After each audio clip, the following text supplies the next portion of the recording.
Thank you for emphasizing the harvest preferences for your buyer. To be clear, I don't only want 12-inch, 10-inch stems. Just saying that if you have those, to communicate that with your buyers. I feel like a lot of what I would talk about for buyers is going to be the same across most of the plants, but I do have a little bit of experience with eucalyptus observations, and I know Russell and Hannah, you do too, with what does grow well here. Do we want to maybe chat about that? Like, Gunyai, we can grow it. Rose beetles really, really like it. So, as a florist, I love it, and I would love to use it, but as a plant, I have some in my yard, and almost anywhere I've seen it grown, it's gotten very pressure, like severe damage and pressure from rose beetle. So I don't grow it that much, I mean, ones I have I let grow, but I don't harvest it much because there's a lot of bug damage. I know you found variety that was better on your trials in Maui. Yes, similar to what you're saying, the Eucalyptus gunnii in Maui and Kula country, same thing, lots of insect. And also just seemed like the tips were just always soft. They didn't firm up enough, but maybe we could try the potassium silicate or other techniques to firm them up more. But I think Eucalyptus pulverulenta is really popular according to Lois in the farmer's market. Trending right now is the scent. People want, especially at the farmers markets, more of the strong scented thing. Or Eucalyptus cinerea. Those are the two that are doing well in our trials. I don't know if that's similar to what you have, Russell and Alberto. Yeah, it's a mix. Gunnii, higher elevation, I've seen no rose beetle damage on it. And then, for example, there's growers in urban areas where I think there's a lack of other host plants that will host rose beetle, and they haven't experienced any rose beetle damage despite being in low elevation locations. But I don't think you can count on that continuing long term. So maybe what we're really going to look for is another species or cultivar that has similar structure to gunnii, right? And might be a little bit more resistant to rose beetle. Are you using any systemic pesticide, like the imidacloprid? Sure, yeah, so, in my trials, I have used pesticides, right? But they're not always effective. A lot of times the insects will have to feed off of it, so they'll do a little bit of damage, and it'll be non-harvestable. And with the disease pressure, even a small bit of damage will turn into that. All that damaged tissue will immediately get infected by some of these, ubiquitous diseases. So even though it will kill off that population, so for example, when I've had rose beetle issues in some of these, bifen kill off the rose beetle, but long term they'll return. So and bifen isn't systemic, but that's what I've used. What's that? Yeah. Yeah, the beetle, it's a tough one to kill. We were certified organic for a while, and it was a nightmare. And you're a rose beetle or eucalyptus beetle? Or? Yeah, it's a tortoise beetle. The eucalyptus beetle. Yeah. And so you have to really get early on, make sure it doesn't blow up on you. Yeah, we've got this one rose beetle that it hits cacao, a ton of landscape plants, and some of our native, or not native, but our weedy species that are naturalized. So it's really hard. You control it on your property, but it immediately moves in from edges of your property, neighbors, and that kind of thing. So despite treatment, it's a continuous issue. And then we don't have eucalyptus beetle on Big Island that I know of, but it is on Maui and possibly other islands. Oahu, eucalyptus beetle? No? Yeah, we have all kinds of critters. Most of the things you talked about, we have eucalyptus, beetle, the tortoise beetle. Then there's, I think, a snout weevil in Maui that's killing off some of our eucalyptus upcountry. And then the secondary fungal pathogens are coming in, and they're brittle and breaking and dangerous to drive past. So, yeah. I think one of our largest hurdles is continuous growth and stem tips never hardening. Yeah. And right now, buyers are essentially having to buy soft tips, and we're tipping the plants, right? And that's generally accepted as a quality product, despite sometimes, that tip ending up having a leaf that's slightly askew and kind of aesthetically, you can probably see some in here not being the best product. But I think really as an industry, we need to find a way to kind of get over that hurdle. We can't dry the plants down in many of our locations because it's constantly raining. Yeah. I've tried bonsai, paclobutrazol. Yeah. I haven't found a rate that is effective in causing stems to stop growing yet, but it would be interesting to look at different rates of some of these PGRs to see where we can get a cessation in growth without necessarily stunting the plants. And I know we were talking about that a little bit, and you guys in Australia haven't had success with that. Paclobutrazol, it's a growth retardant, which I think is something worth investigating, because all this conversation is very typical of what we have on that eastern seaboard of Australia. If you're producing any of those foliages, is the cessation of extension growth. And that really, for us, as soon as we start moving, if it's still soft and we're moving into autumn, that's when those critters called autumn gum moths just smash it, and you can miss a window of harvest because you're waiting for that tip to firm. So I think paclobutrazol will be very worth investigating, and I'm thinking also this potassium silicate would be worth investigating as well for a number of different reasons. Yeah, so we've seen silica treatments as useful in insect resistance and disease resistance. So I mean, even if it's not giving us the leaf hardening effects that we're necessarily looking for, which it sounds like it does, it is a useful product to apply. We haven't trialed it in eucalyptus here, but it sounds like it's effective. I think so. And that would be a really interesting one to look at. And, we've got Ken Ogawa here, so any of the products that you guys have been talking about, you can talk with him a little bit, see what's available. So he works for Nutrient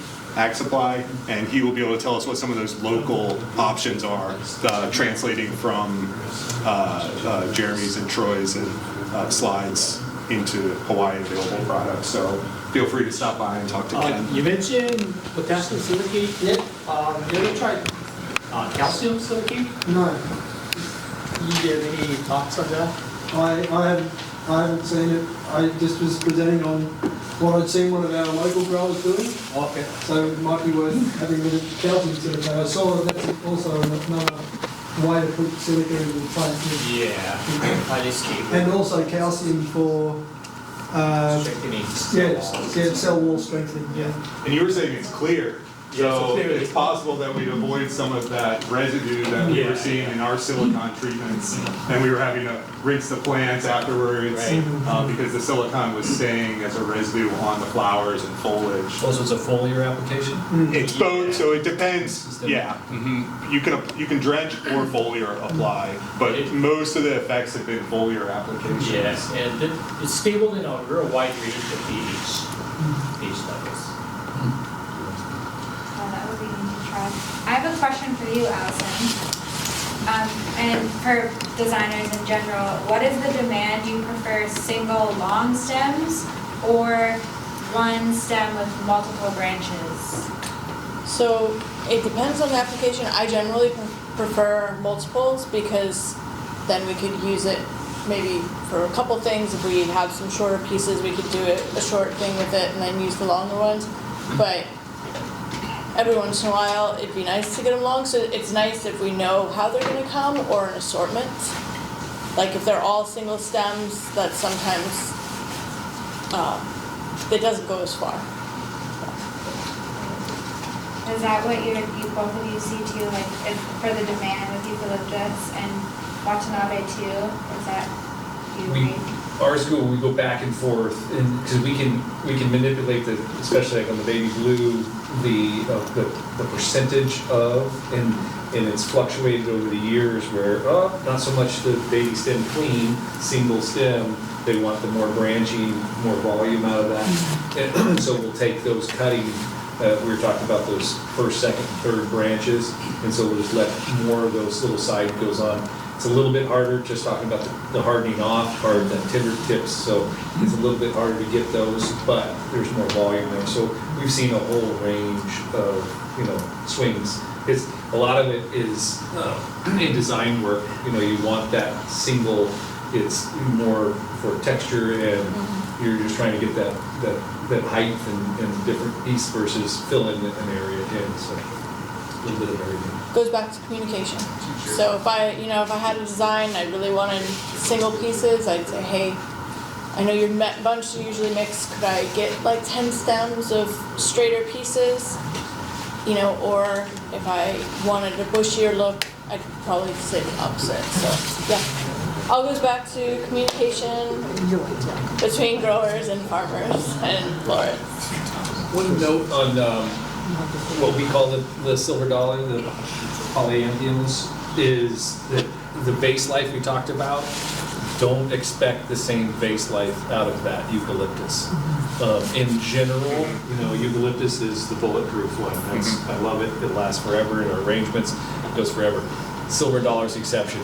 Although silver dollar is one of the most, or silver dollar, the name. It's most popular because you get so much more volume with those great big leaves. But you think of it like an elephant ear. It's huge and thin, and so it desiccates really quickly. So you're going to dry out. You just don't get the base life. Now, if it's in water, it'll last pretty good. But still, it's nothing like baby blue is the opposite of that one on the spectrum. And it's big, thick, fat, lots of oil. Just lasts forever. So I guess, right, the polyanthemos used to be purchased mostly as seeded or buttered, right? For a seeded eucalyptus. Are you guys growing it as seeded at all? And are you growing it as seeded at all? And is there any seeded? Yeah, we call them the midnight florists. That's only on mature trees. So all the trees that are growing naturally throughout the county, we have whole guys that so you'll just go and their whole business is they go out and they run up the trees and they cut that stuff and just harvest. So their growing costs very low. So it gets a seed, but you don't get that until you get that mature tree. So so we call it seeded euc, and we sell a boatload of. A lot of times we can't get enough of that stuff. Yeah. Interestingly, we had it go to seed in Waimea at like 15 feet. Oh. So we were getting 15-foot tall seeded eucalyptus and able to harvest right from standing height. Yeah. It was pretty cool. Yeah, because you'll have those long sickle leaves, totally different than your big fat round. Yeah. But I'm very interested in following up the 3 subspecies there. Yeah. That's very interesting because we have some variation throughout our stuff. Yeah. I didn't know that There is. That's it. So I have a question. So how many years does it take for it to become seeded? 10 plus. Which is so interesting because these Waimea plants, it took 4 years. Wow. Yeah. Okay. So it's really unusual. Usually, from my experience in Australia, maybe because they're grown harder than Waimea, their juvenility is 6, 7, and then they get to that change, that heteroblasty change where they get mature, and then you've got another 3 years. So ballpark 10 to reach some degree of maturity. And probably if you want to grow it for seed production, like get the capsules, not the flower buds, which is seeded eucalyptus, but it's actually in the bud form. You're probably looking at about 10 to 15-year-old trees to get a good heavy seed harvest. By that time your trunk's going to be 8-inch diameter, and they'll be, I don't know, calculation in my head, whatever, 30 feet. 6 meters is Yeah, yeah. You're gonna, yeah, it's gonna be up there. Yeah. That time, yeah. Wondering if it's the daylight hour difference here, the shorter days. Oh, Yeah, that could be. I'm thinking something about that plus the temperature, because they won't seed for me other than high elevation. So I can't get any of, they didn't seed at Pearl City, they didn't seed in Hilo, they didn't seed in Waikea. And I'm not sure if Hannah's or James's. James is there. How long? Oh, James, yeah. What is the difference in winter and summer day length here? So, Not much.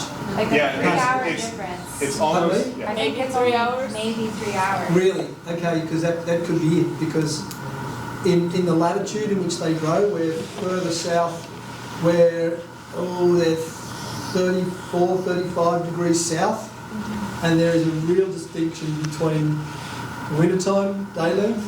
So in Australia, September 23 is our spring equinox, and then after that, we're getting longer day length. And April, approximate same time, is autumn equinox, and every day after that. So we will get down to 6 hours a day, 6 or 8 a day, and much longer than night. Yeah, and we And also straddle. much colder too. Like the nighttime temperatures, we're getting below 10 degrees in some places. Well, we straddle in between the understood short day and long day hours essentially. So it's like we never really hit those really big short days, and we never hit the really long days. I think that's why these flower mature faster here. I'm, Probably stressed out. I think so. Yeah. We gotta take a break. Yes, It is break time, folks. Thank you so much, Alison.